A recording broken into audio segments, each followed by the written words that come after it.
Hi, everyone. I'm Megan McCarthy, editor of Africa Print. Thank you for joining us for our webinar, Get with the Program, How to Make Your Digital Print Business a Success.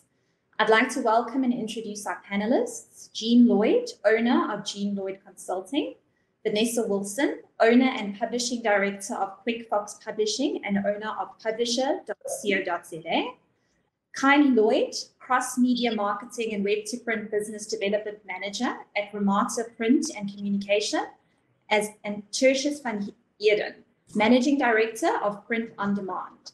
I'd also like to welcome Abisha Katurere, head of marketing and BEE specialist at Printing SA, who will be chairing this session. Just some housekeeping rules. If you have a question for the panelists, please post these in the questions section. We will have a dedicated question and answer session after the panelist discussions. The chat section is just for general banter. Webinar attendees can also get a 1-hour free consultation, either virtual or face-to-face, with any one of our panelists, valid until the 31st of January, 2021. Just answer the poll on the consultation in our poll section, and we will get back to you. I'll also remind you at the end of the session how you can get the consultation. So with that, Abisha, I'll hand over to you. Right. Thank you, Megan. And a very good morning to our panelists and our guests. I must say, we've had about 5 webinars this year, and judging by the registrations, we're in excess of 177 today. So, that's testament to the fact that I think that the topic is of great interest to the industry at large. So, we've put together a panel of experts in their own right who are going to be sharing with us, their experiences in this space, as well as, some of the trials and tribulations, some of the successes and, challenges that they've encountered. And, we're hoping that, our guests, please feel free to ask as many questions as you like. This is a very rare occasion that we do this as Printing SA with a topic, such as this. And we look forward to engaging further. Just before I move to the panel, I picked up an interesting statistic from the International Data Corporation. And they estimate that spending on digital transformation technology would have increased by $2 trillion this year. And for every $1 billion invested in new technology, $112 million is lost to projects that fail. That means that by the end of this year, companies globally would have wasted a collective $224 billion on failed technology. So I think obviously it's something that should resonate with all of us when we start looking at new tech and whether it's right for us or maybe it's too soon or when the transition takes. But I think it's quite important that we have those stats at the back of our minds, and hopefully by ventilating this topic, we will have our experts try and help us so that we don't end up on the wrong side of these figures. But without any further ado, I'd like to move to my first panelist, Ms. Jean Lloyd. Jean, perhaps if you can tell us in your worldly experience, what sort of advice would you give to someone wanting to invest in digital technology? Well, morning, everybody. And yeah, thanks so much for the invite, guys. What advice would I give? I would say you have to have a plan. And it seems so obvious, but I cannot tell you how many print shops I walk into to go and train or to upskill or to advise, and people do not have a business plan. They do not have a go-to-market strategy. There's a lot of, call it offset litho printers that run very successful businesses. And because of that, they feel this is maybe fast plastic, be it a toner device. And even when it comes to inkjet, some of it looks so small compared to these big monstrous presses that they've actually purchased, the heavy metal. But it's a different skill set, and you need a different strategy to make digital work. And so many times I've walked into a company and that has been my opening, and everybody kind of goes, yes, yes, and you can see the rolling of eyes, and they don't do it. And 8 months, a year later, oh my gosh, you were right. And it's not me. It's just the way it works. You need a different strategy. You need to look at your objective. What are you getting this for? Are you looking at faster production, personalization, your workflow efficiency, economical short-run work, or all of the above? Because there's a whole list of things that you need to have a tick box of why you're actually getting this press. You need to look at the vendor that you're partnering with. And do they have the expertise to assist in your transition? Because it is going to be a huge transition, especially when it comes to inkjet. Now, we know that the OEMs overseas have got the skill set there and the people there because they've been doing this for a long time. They've got a big install base. So just make sure that whenever you negotiate, you make sure that that's kind of built in, where you have a lot of that skill set that comes over to your business and that can hold your hand in the process. Make sure when you get your print samples, you get it approved by the brands that you're working with. You get the publishers that you're working with to approve the quality, those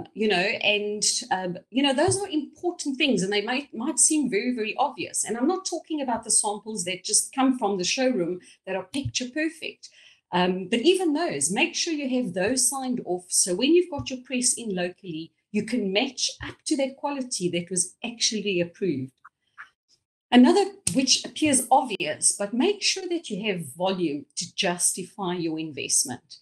Because in a lot of cases, you're moving volume. If you're going to do short run work, you're taking volume from one press and you're moving it to your new press. You're going to have a big gap there. And you don't just want to be doing that. You want to go after new markets. Think about how you're actually going to be doing that. Are you going to be looking at sheet fed or web presses? And it's easy if you're going to just be focusing on a certain market and you're only going to have one or two substrates. Then obviously it's clear that you probably need to go web press. But if you're going to be doing a lot of marketing material, and this goes for toner as well as for inkjet, you need to make sure that you know which markets you're going to be playing in and what substrates you need to be using. Again, your vendor needs to be able to support and train your sales staff. That's a key. They need to be able to help you get to the next level. And I've said this for many, many years. And Jerome Morkel, I think you are online. And I think I've mentioned it to you because we had a laugh about it about 2 years ago. But I think about 15 or 18 years ago when I first met Jerome, one of the comments was, I said to him that an inkjet a digital press is a marketing tool. And it's what you're going to do with that marketing tool that is your key differentiator. And I said that many moons ago, and it still stands today. And if you don't look at the right finishing and the right software, all you've got is a press that's going to put ink on paper. And if you're doing short run work, different story. But you need to be planning for exactly that. Your finishing, as well as the rest of your software and what you're actually going to be doing with that press. Sure.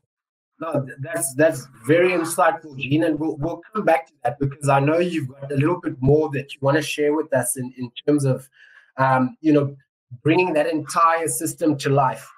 You've touched on something that I think maybe Tertius can elaborate on, which is there are instances where people have made these investments and perhaps come up short at times. So Tertius, my question to you is, what challenges did you face, particularly like with publishers, and how did you overcome those? Abisha, thank you for the opportunity, and also welcome to everyone on this meeting.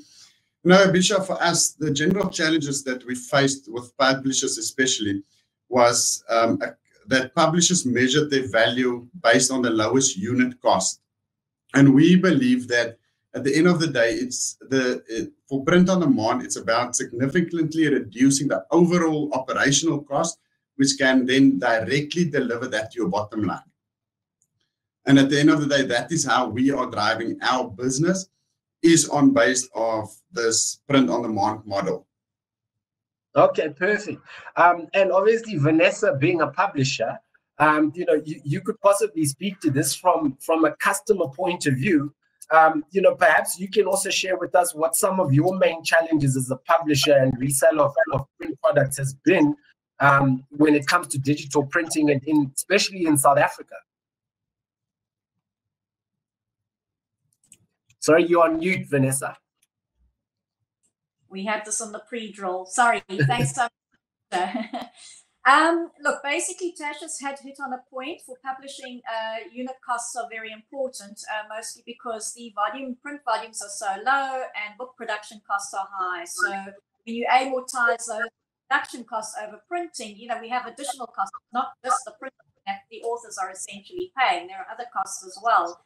But for me, one of the challenges, and I find that digital technology really should make things easier. There is so much room for automation of so many of the processes. And I just find as a publisher and also a reseller, and I don't just publish books, I also publish other stuff as well. I create other stuff as well. It's the lack of smooth process between placing an order, getting a price, and actually getting the print job. So I'm finding that South Africa lags behind a lot in their online processes. With a digital press, you shouldn't really be even interacting with customers that much. That costs money at the time. So what you want ideally, and especially on a print-on-demand scenario where you've got short runs, you want everything to be taken care of online. The system must onboard the client. They must be able to load files. They must be able to pre-flight files. The system will pre-flight the file, and then the printer would receive that, do one final check, but all the ordering gets done online. For me, that would streamline the process a lot and make it easy for me. The other thing, of course, is there's no prices online. I have to send a mail, wait for a quote, then the customer wants to change the specs, we send a mail, wait for a quote, and so this whole system goes on. Having some kind of online, even if it was to resellers, that we have our own little matrix, but ideally something that you can actually go online, log in, maybe even get some preferential rates as a client, so that we can sell on and not completely, outprice ourselves. Yeah. Kind of thing would make quite a difference for us. Yeah.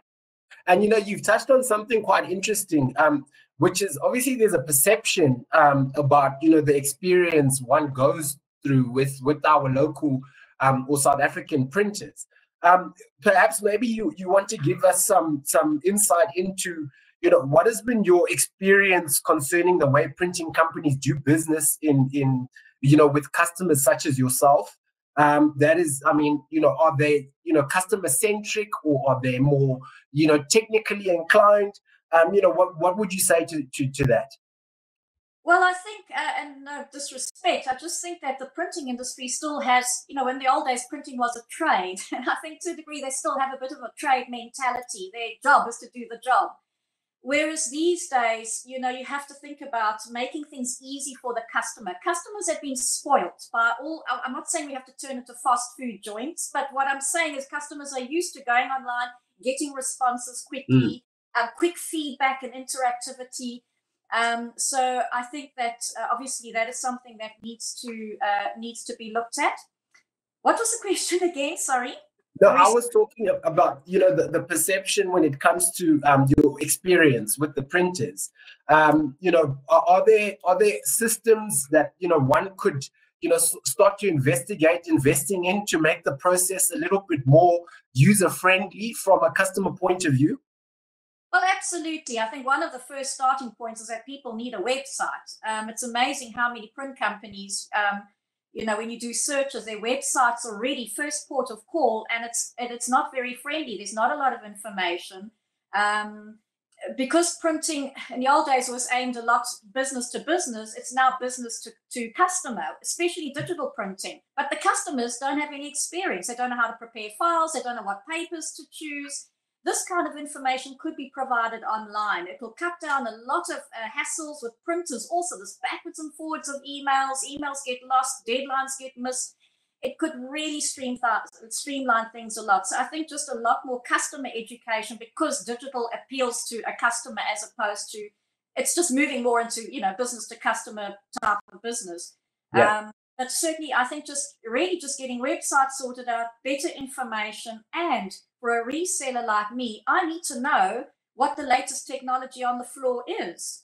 Yes. You know, I need webinars. I need my suppliers to say, by the way, once every 3 months, we have a quick webinar. We want to show you what papers we've got. Our digital presses are now printing A4 oversize and A3 oversize. I remember in the old days, I had to limit my designs to fit, because then we've jumped from A4. If I had bleed, I went onto an A3 sheet, and that would jump my costs up. Simple little things like that. You know, what can the printer now fit through? What papers are now compatible? Because this is changing all the time, but we are not being kept up to date. And I think in most industries that have resellers, there are reseller training sessions. We don't have the training sessions in the print industry. We are bumbling around. The wrong papers get used. We're not familiar with what machines can do. And I think printers could make a lot more and plant seeds in our minds about what the capabilities are. Because when we know what those capabilities are, we can sell them to our clients. So, yeah, I think that's correct. And you know, I tend to agree with you there. I know from a Printing SA point of view, we've, you know, recently, you know, redesigned and redeveloped our website. And there is a find a printer functionality on the site where anybody like yourself looking for a litho printer would just go on the page and type in litho, and, you know, it would bring up a whole list of printers, you know, within your area. But the problem then becomes when you click on the link to that website, it doesn't exist. And or it's under construction, and you can tell that it was developed in 1997. You know, so there's definitely room for improvement when it comes to that. But I'll move to Jean, because Jean, I think you know, you can speak, you know, around this point as in terms of how important is it to have the right salespeople and support staff on board when, you know, you're operating in the space, particularly the digital space. Sorry, trying to unmute myself. Well, again, I go back to the first point I made is have a plan, have a strategy. You know, you need to plan for your people and upskilling your people on this new technology that you've actually invested in. Having an educated sales team is absolutely critical in this business, because then you're going to face the challenges that Vanessa mentioned. So, you know, also within your organization, basically everybody needs to buy in. You know, a lot of people that are looking at the technology and start the sales process, it's all hush hush.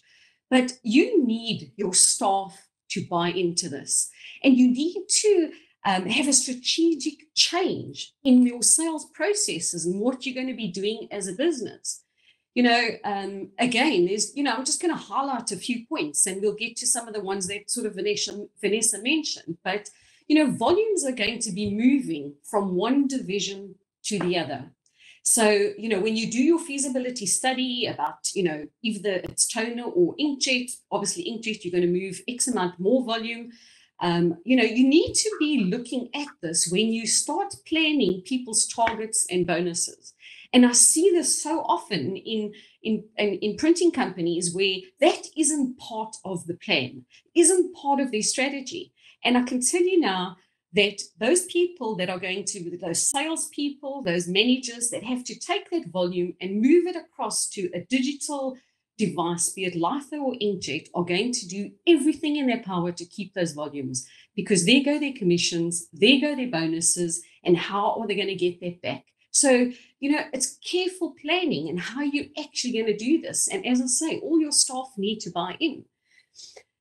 You know, not all salespeople are going to get it.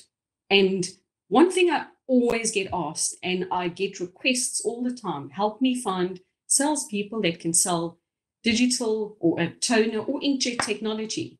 Unfortunately, they don't grow on trees. And, you know, a lot of traditional guys, they look at this and they go, new tech nerves. There's this fear factor of, you know, the unknown. And it's quite sad because, you know, reality, they're not going to get it, and they're not going to be great at going to convince people like Vanessa that this is the route to go, because they are, you know, they're not familiar. This isn't their, you know, their backyard. So, you know, I always say to some, you know, companies that maybe look at someone that does get it within your organization and let them become, let's call it the digital champion. Yeah. the person that all these salespeople go to and can take them to appointments, because your traditional sales guys have got the relationships out there. There's no doubt about that. But have that champion that can talk the talk with publishers, that when Vanessa talks about certain challenges she has, that they get it. Make sure that when they do the same with brands, and they can talk the marketing talk, they know what those words are. And, I come across this so often where, as I say, people like Vanessa go, they come in here and they try and sell me something, but they don't even know what half the wording means. And I think that's one of the big challenges. And I'm going to kind of bring probably a bit of a sore point up here, but it's factual. I deal with quite a few agencies, and some of these agencies, unfortunately, print outside of the country. And that is quite sad. And so I kind of thought, I want to start talking to them and ask them, why are they going outside the country? Why are they doing this? And it all comes back to the same thing, where they want printers and salespeople to come to them with solutions and ideas and plans on, guess what, you can do this, you can create this on these new presses. And they're getting that from a lot of the print companies overseas. And the people have invested in the right press, as we mentioned earlier, that can give them the quality that they want for those market segments where they're playing. They've got the right software that's going to allow them to do all kinds of applications. And they've got the right finishing that can allow the design agencies and the brands to get very, very creative.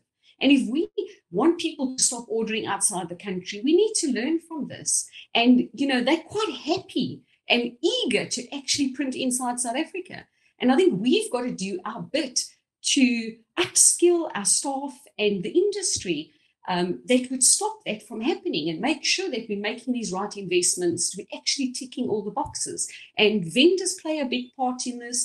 And I even think the federation can, start training courses where you start getting people from outside, youngsters coming into the industry, and training them to, I think those are key factors. Yeah.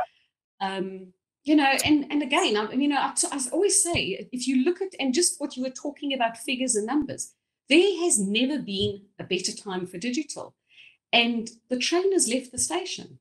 And if you don't have a digital press right now, partner with someone that does, because it's happening, and it's, the volumes have dropped, things have changed. Get on board very quickly. Yes. No, you're very right. I think as a federation, we have been fielding quite a lot of requests, especially from the smaller, printers, looking to see if they can collaborate with, other members that have, the capability, with the digital capability. So, we always preach collaboration, and hopefully, those of our guests that are on here that are members of Printing SA will really think about that and contact us if you've got any needs, so that we can help to facilitate those types of interactions. Now, I'm going to move on to Kylie. I haven't forgotten about you. I was saving you for this very moment, because if we're starting to talk about salespeople, sales support, as well as we're looking at the technologies involved, I know you come from a company that is quite prolific when it comes to utilizing all spheres of this digital space. So tell me, in terms of the cross-media variable data space, what effect has this specific technology made on the industry? Sure. There's loads of factors, and again, so objective. I think this whole year has shown us the acceleration of technology. With that being said, there's also the lack of connection, which people are struggling with. And I think personalization is key. Integration, automation, digitization, and personalization. Those are the four aspects that I try to eat, sleep. I think a lot of the time, print as in the marketing mix is just seen as something additional, where it's with me, I see it as a key. I think a lot of the time, I mean, it took a pandemic for people to start using QR codes, and the power of a QR code, it blows my mind when you know what you can do with it. You can't personalize something and connect with someone on a one-on-one level without data. You need to understand, firstly, who your client is and who is their target market. With regards to variable data across media marketing, everything is bespoke and objective based. It's not a quick third-party application, plug and play. These things take market research, so you have to know what you're looking for. You have to understand the objective. Is it to drive sales? Is it to, increase your social media following? And you need a team. You can't, go out there and sell something that requires people who have certain skills and expertise. It's very interesting because 51% of the working force in South Africa are millennials, so between the ages of 24 and 37. We also one of the tech startup capitals of the world. So we're not short of skills and expertise in digital spaces. We're limited in the printing industry because a lot of the mindset is still very traditional. So my challenge is always price. How much is it going to cost? When in actual fact, this variable data and cross media is not price based. It's value based. You are adding value. You're developing something that is streamlined, automated, and has an objective that will show the client a return on investment. It allows you to also connect and develop content which is applicable to the end user. Personalization is booming, and one of the reasons is people need connection, human connection. I was reading an interesting article about media consumption, and we all think millennials, it's all about digital, and yet 19%, which was the highest of all the different demographics, millennials' point of contact was actually physical print.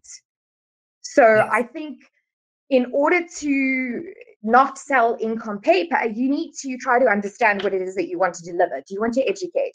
Look at the content and develop strategies that draw someone online, and then you can personalize to them specifically in a language that they connect to. As soon as you evoke emotion in someone, they connect with you on a human level, and you then have brand loyalty. Correct. Look, you had me at the age 37, so I'm still a millennial, which is fantastic. Let's hope. Thank you so much for that, and I'm going to come back to you again, Kylie, because I really want to unpack this. I can see some of the questions coming up at the moment are around this. I think one of them that you might be able to give us guidance on is Jacques Leroux is asking, what online software or systems are people, or should people be looking at in order to help them get into that space or crack into that environment where it allows for you to start gathering data and doing personalization, etc. So again, objective. I mean, technology is increasing every single day.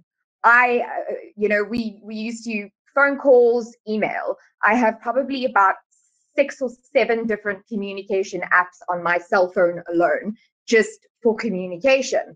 It's easy to say, yes, you want to invest in X and Pi because of cross-media and variable data. That being said, these applications need to be unpicked. It's not as simple as purchasing software and getting it done. You need, as Jean has mentioned, you need a plan.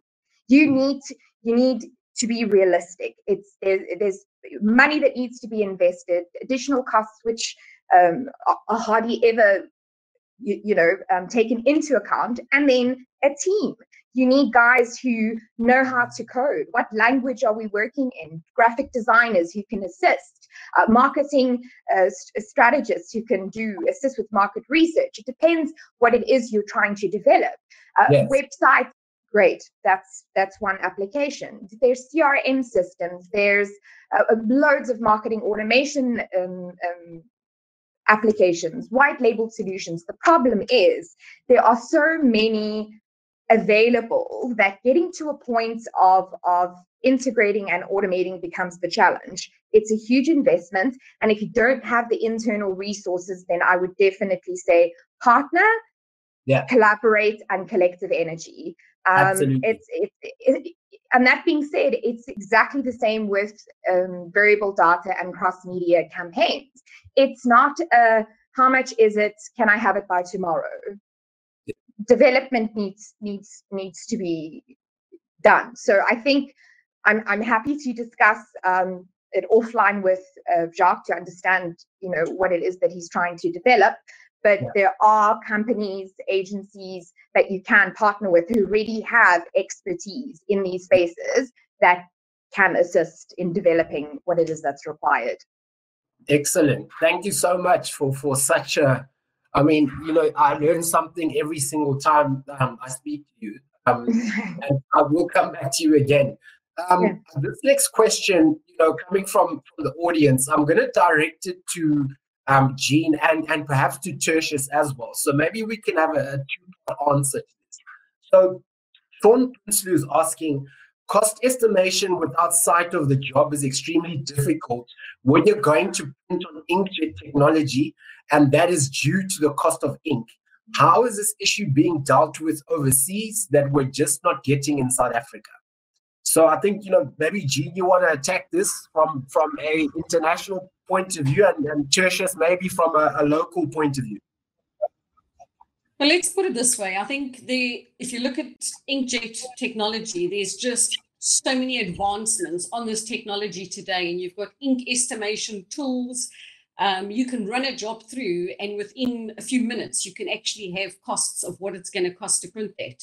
I find some of the challenges are that people aren't utilizing a lot of the tools that are there, and not utilizing them because they haven't been shown them or taught them or whatever the case may be. But with this technology that's developed today, it's a lot simpler than years ago when people had to sit there and you had an estimator sitting there for hours trying to work it out.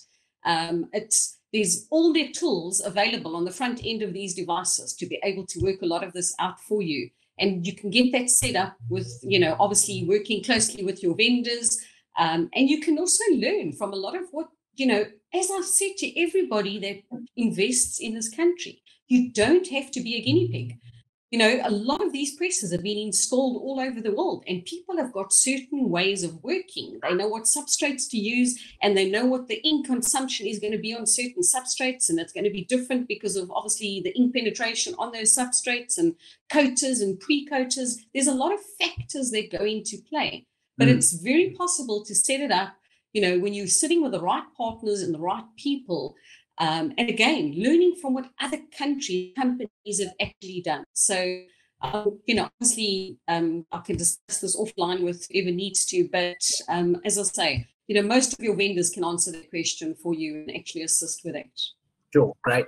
Tertius, do you have anything you would like to add to that from an SA point of view in terms of, the print on inkjet technology, being quite costly? Abisha, I must say, I agree with Jean. There's so many tools these days that one can use that you can estimate what the cost is going to be prior to running the actual job.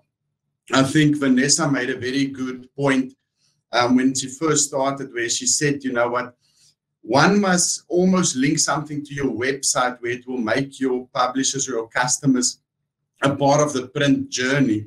And I think right at that beginning, if you can potentially upload a file, estimate what the actual cost is, and then your customer will get, and let's call it at least a 90% accurate quote, that would at least give the customer a sense of direction. I'm speaking for myself a little bit. When we first installed our first inkjet solution, it was quite challenging to try and estimate what the ink usages were. And also that made it difficult to go out and potentially look for work, because you don't really know how to approach your customer if they start asking you those questions. Yeah. Mm. 2.5 years later, there is tools and there is ways and means to try and calculate the ink usage, and therefore, again, like I said at the beginning, make your customer part of the journey. So yes, there is ways and means to do it. All right, brilliant. I'm going to move on to another question that's come through. I think, I'll possibly direct this to Jean again, which is, since COVID-19, has hit, many digital print companies have had to try and reinvent themselves and change their go-to-market strategy and or other directions or plans. And I'm not too sure how to do this. What would you suggest, would be the sort of, give us maybe like a 3 to 5 step sort of plan that one needs to start to think about and implement in order to, succeed in this environment? Okay, and I think, again, this has been answered by some of the other panelists. While the COVID has hit, everybody that I know has had to almost reinvent themselves. The sad thing is most people don't have a strategy or a plan. And first thing I say is develop one right now and bring people in that can help you put it together, because you need a plan how you're going to get through this on the other side. I have to say, registering yourself on social media and you get on LinkedIn, get on Twitter, sit in on all these educational webinars. I cannot stipulate how much information, and surprisingly how much info people are actually parting with. People that are surviving COVID and that are succeeding, printers, are sharing these stories on social media. So to me, get on social media, make sure your staff are on there, the ideas and the sites that they can tap into. And I know Carly and I share stuff all the time. I can't keep up with all the reading that we send to each other, because there is so much information that you literally have no excuse. As I say, people are sharing so much, and there are all these printer sites. There's even a COVID printing site, and it's fantastic, where you can get ideas from. And I'm bringing up a topic now where Carly mentioned, everybody mentioned about partnership and collaboration. A lot of customers have phoned me during this time, and it's panic mode, because it's, I think I need to invest in different finishing, and I need to get into another market, and they on the verge of basically buying something. And I'm sorry to the finishing guys if I'm kind of upsetting anybody on this topic, but it's don't rush out and buy something without knowing, the market you're going into. There's people that have been controlling those markets forever, and you can go out and buy that finishing, but are you going to be able to compete? That equipment's paid off, so partner with the right people. And then look at, a lot of brainstorming needs to go into this, and it's amazing what people have actually done. But if you've got, let's call it a vertical, let's say you've got a restaurant that you print menus for, sit down and look at what else you can actually do for those companies. And if you look at how restaurants have had to actually change the way they do business, because all of a sudden they were closed in Africa and they had to do takeaways only, there's a whole range of packaging that's needed. There's a whole range of social distancing stickers and signage that's actually needed for those restaurants to be able to stay open. They're now having to do home deliveries. So, get magnetic signage for their cars. Partner with somebody that can supply that. But customers do not want salespeople knocking on their door and trying to sell to them right now. They are desperate for solutions. And if you can go there, looking at the vertical, how many, where you can actually assist and help them, there are just so many opportunities. And they really, really are. And I know that people have done this successfully. So look at your customer base, look at what else you can do. And whatever you can't supply, partner with someone that does. And to me, it's a very, very good recipe to make sure that, you know, to make progress. And also that's where you build strong relations with your clients, because you're assisting in saving them. But find out where their pain points are, take it from there. The other point I'm going to mention, anyone that invests in, well, I'd say 90% of the vendors that I know and that I work with have all got what I call business development sites. And in there are templates, COVID sticker templates. There are templates to do presentations to certain verticals. There are case studies on there. And when you become part of the club of purchasing that press, you automatically have access onto those sites. And there's literally no excuse, because you have such a great opportunity to make use of hundreds of case studies that have been there and people use, and you can pick out bits and pieces from those and use that in your approach to your customers. So, you know, we're not asking you to go and reinvent the wheel. There's just so much information available to you. It's just knowing where to look. Yeah. Thank you so much, Jean. And I think, you know, you've answered quite a number of questions that have been posed by some of our guests. You know, I'm getting a lot of feedback in terms of, you know, who can I collaborate with to do this aspect? Will smaller companies collaborate with me? And, you know, it's an opportunity. And like I said, you know, please approach Printing SA. We will try and facilitate some of those engagements on your behalf. If you don't know, you know, exactly what you're looking for, you are more than welcome to consult with us. I'm going to come back to Tertius. Tertius, you having been, you know, one of those individuals who's made, you know, investments in the digital, you know, printing space. Can you please give us some insights for some of our guests who might be considering their investments? You know, how has that changed your business? What are some of the advantages that you've gained, you know, over your previous, printing process?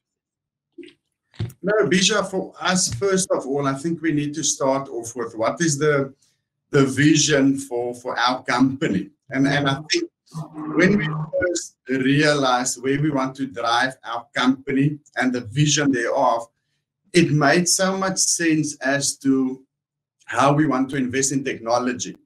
And then we look at our first inkjet install. But the problem with the installation of an inkjet machine is not just the install of an actual press, it's all the software that one needs to potentially make that business unit a success. And out of that, you know, we've successfully then got finishing equipment also in to help us build this business driving forward. And we're now looking at our second inkjet that will be installed within a few months, again, opening a much wider market for us, because previously we were just focused on short run, let's call it book production, publishing work. But suddenly short run commercial work also becomes an opportunity that one could potentially go after. I'm not sure if that answers your question.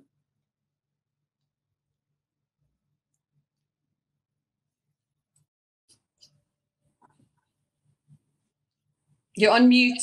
You're on mute. I can't hear you. Jeez. My apologies. You know, there are people that have considered, you know, going digital and haven't quite, you know, wrapped their minds around, you know, how to go about it. So hence, you know, my question. And I think it goes back to, you know, what everybody's pretty much said is you need to know what your vision is, what your goals are for your business, in order for you to understand what level of technology you are going to introduce at the end of the day. And Kylie, back to you. So I've got a question here where, you know, one of the guests is asking, you know, how would you quantify personalization, and at what point do you introduce personalization into, you know, your relationship with your customer? Sure. I think for me, the whole reason I actually got into the printing industry was because of inkjet technology and the opportunities to be able to work with personalization.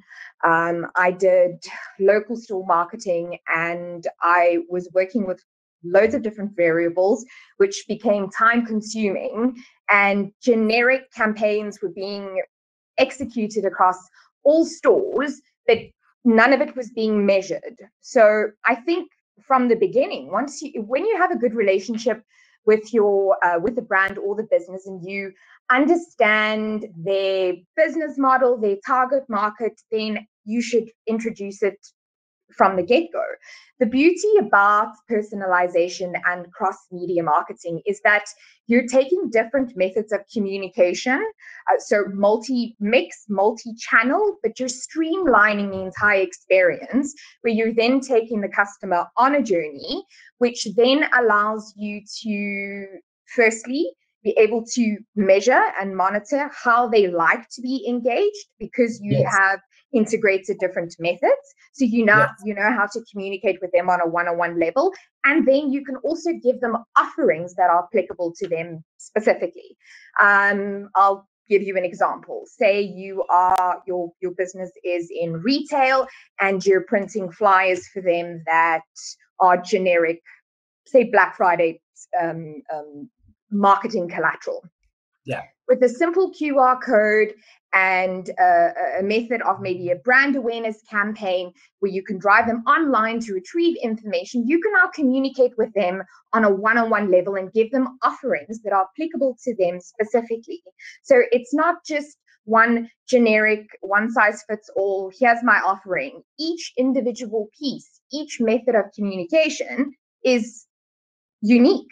You can, from the name to the product item to variable QR codes, which can link to online stores. So you can then take those data analytics to your client and say, these are the results. We've increased your sales by this much. Your consumers like to connect by these methods of engagement. You can then start to measure print, return on investment on print for the first time. Instead of spending so much money on a whole bunch of different, print applications, you can now give them numbers to actually work with. So I think that there's many different ways to measure it, depending on how integrated and streamlined you want to go. But when it comes to personalization, the sky's the limit. Yeah. No, I know, having had many discussions with you, unfortunately, I find myself in a situation where, all over the world, QR coding, NFC coding, even augmented reality has been a staple for the last, 5+ years. And we're only coming to terms with it, now. So exactly. It's a case of we need to really, start catching on a lot quicker. And back to what Jean said, it's a case of educating yourself. It's a case of exposure, and really trying to fine tune, what you're doing to take advantage of the opportunities that are there. Vanessa, back to you. So you operate in quite a interesting space as a publisher and reseller.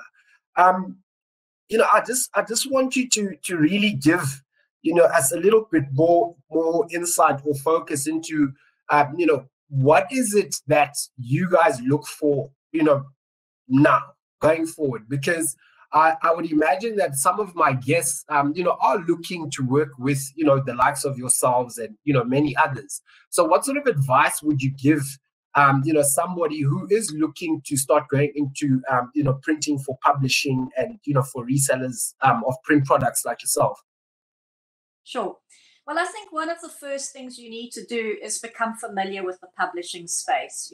Understand what most books are printed on, for instance, which are the most popular papers and why, because different jobs will be printed on different papers. What does fiction typically get printed on? What does nonfiction get printed on? You may know some of this already, but in the book market, and Tertius could probably back up, the two main papers are usually bond or cartridge and a creamy bulky.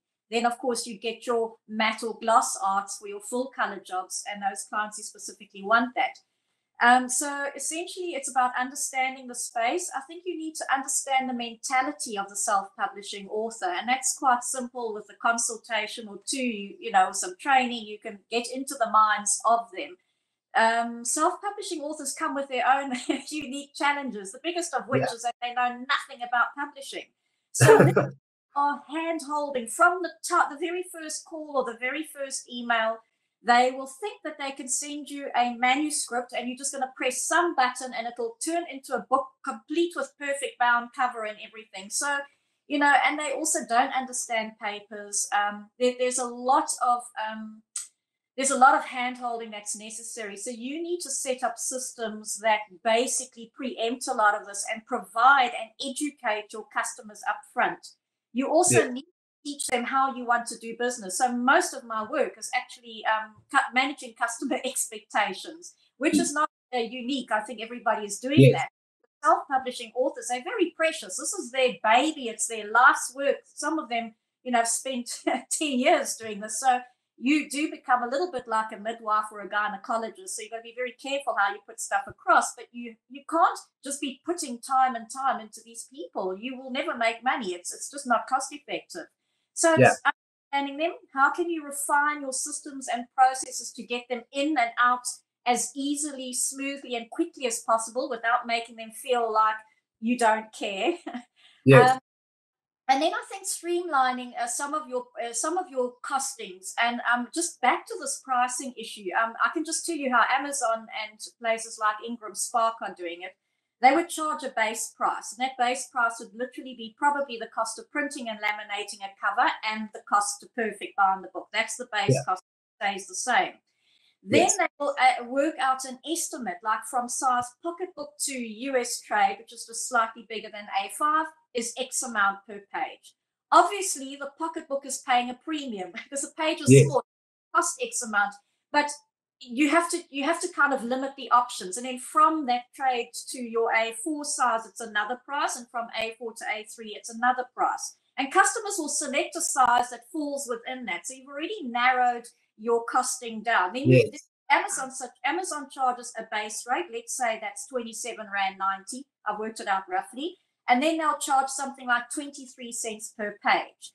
That can be easily sorted out online, and you only have 3 different paper options. They offer a white for printing, a creamy bulky for fiction, and I think they also offer a white for black and white, which might very well be a bond. I haven't ordered that directly from them.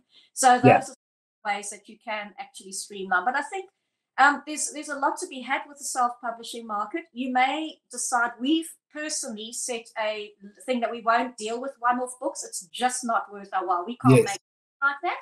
If you come to us for your printing, we start minimum 50 books at a time to make it viable. But ultimately, need to actually be able to do what Tertius is trying to head in the direction of, is the typical book of one, because that's what Amazon and Ingram Spark are doing. But you can't do that without full automation. From first point of contact right through, as much must be automated, everything done as much inline as possible. Have software that backs up all of that, that auto-generates the orders, that sends the right information to accounting, that sends the emails to the client, you know, in different stages. And then clients ideally need to be able to manage their printing online by logging into an account portal that they set on your website. So everything is managed there. Really, the only things you should be worrying about are technical issues that might arise because the client doesn't know how to do something online, you know. But even in the right help files, writing those up, guiding the author every time they select something. What's an ISBN? What is bulky paper? These little help files must be there, accessible, so that you're leading them through. And you know, nobody in this country is actually doing that. But Amazon, and I'm sure that obviously costs development money, but even just a simple online cost estimator there with averages would work wonders. Help things a lot. That's phenomenal, Vanessa, and I think, you know, for the guests that are on here who've been racking their brains about, you know, I see costing is something that's coming up quite a bit.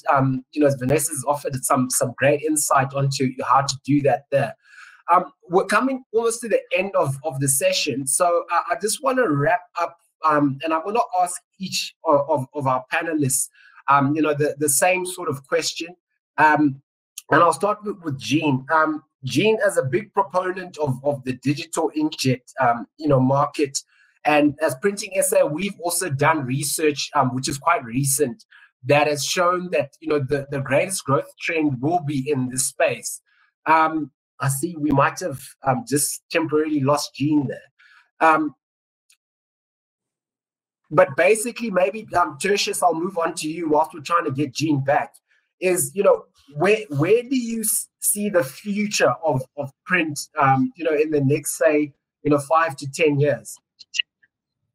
Abisha, I think to start off with, I think where we currently are at, and I think maybe all the panelists will agree with me, at this stage it's very challenging to predict the demand going forward. I think, as we know, all the run lengths has definitely been shortened. People is looking not to spend as much money and pulper at the end of the day, so they're really looking at ordering on demand. And like Vanessa say, especially with our business driving it forward, now we see the value in a book printing. Is our market ready for it? It's something that we're trying to carve out for ourselves. But I do think that customers is going to respond quicker if they can just by the click of a button. They do not want to go through an entire process, like Vanessa said, to try and engage with a printer. And then at the end of the day, I think it's going to be driven by automated workflows, dynamic digital printing equipment, and by online distribution. And that's my view. Oh, fantastic. Thanks a lot for that insight. Kylie, do you have any thoughts on where the future of print is going? I definitely think involving a lot more technologies, but personalization again, personalized catalogs, variable packaging, augmented reality, tangible human pieces with elements on each individual page that gives a different experience. I think that's where we're going. Creating experiences. Yeah, no, and I totally agree with you. I think I see it with the younger generation now that they want everything to be functional. Yeah. So you've got to have that level of functionality now, as just opposed to just images on paper. So yeah, 100%. To just add to that, it's very interesting because millennials, the two most important things to them is value and personal connection. Yes. Yeah. No, I can relate. Thanks. Jean, sorry, you No. went. I'm not too sure if you got my question, but I was saying, as you said, you're such a big proponent of digital and inkjet. What are your thoughts in terms of the future of print? Let's put it this way. I think, some of the things we've learned in COVID, and there's no going back. And most print businesses, there's been two focuses, and that's online, where that is never going to change again. I mean, that's just going to increase and improve. So everything else is bought online. Why not print? And automating your business. Sadly, yes, everyone thinks automation, everybody starts getting panic because it's panic mode because guess what, I'm going to be taken out of my job. No, not necessarily. But you have to look at automating your business where it's streamlined.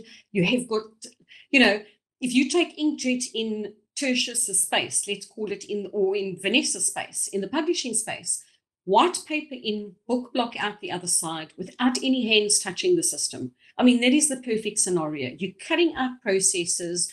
It's streamlining your business, and that has become crucial. So for me, I don't know what the future holds right now. I think the crystal ball is broken for everybody, but you can see certain markets and certain things have taken off. Online, automation. Those are two things I think most printers need to be focused on for now.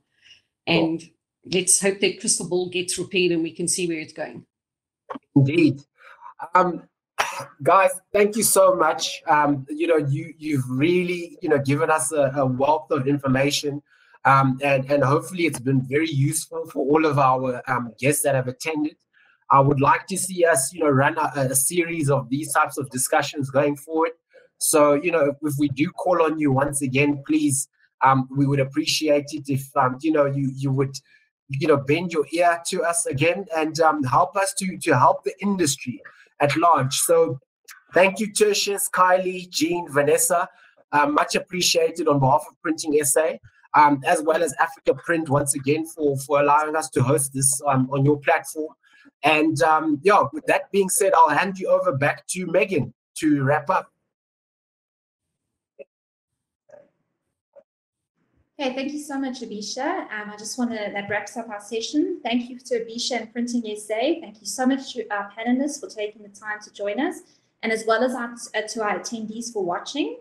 You can find the replay of this webinar as well as our other informative webinars on africaprint.com/live. Thank you so much and take care. Thank you. Thanks, guys. Bye. Thank you.